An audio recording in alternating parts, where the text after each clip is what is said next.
people know from a very young age what they want to do in life. I wasn't one of those people. Funnily enough, it was while I was studying for a bachelor degree in science, not Japanese, that the idea of Japan suddenly popped into my head. I immediately started taking steps towards that future. For example, I started studying Japanese language after work.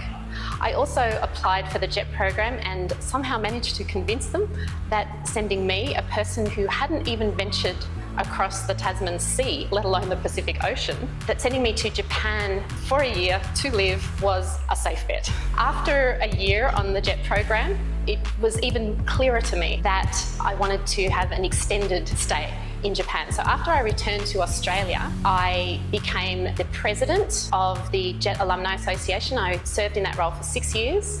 I studied for a graduate diploma in East Asian Studies, majoring in Japanese, and I also joined the Department of Foreign Affairs and Trade, where I became the point person for Japan-related matters in the APEC branch before moving to the North Asia branch and the Japan section. After that, it was just a matter of time before I was posted to Japan as a diplomat, in my case, Political First Secretary, where I served for 4 years from 2005 to 2008.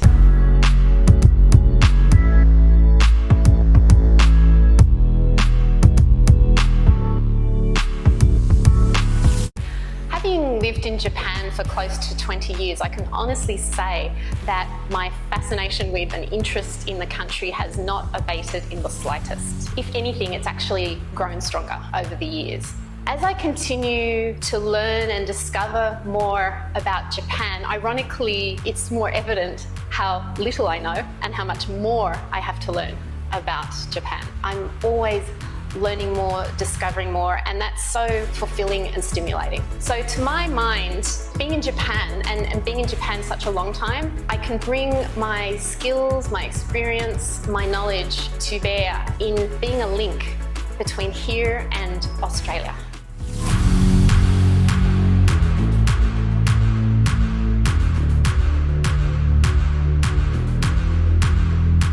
So the forums, the panel discussions, the seminars, the events that the Chamber puts on are a great way for keeping across what's happening in the Australia, Japan, New Zealand business relationship, and to hear directly from and interact directly with business leaders from these three countries is such a valuable opportunity and a great way to keep updated on the latest developments, where we've come from, what's happening now, where we're going and what we need to do. And this in turn is great value-added content that I can pass on to my students in business ethics and at my business school. And these students hail from around the world. So through the Chamber, I can get information and knowledge to pass to them that can then be disseminated worldwide.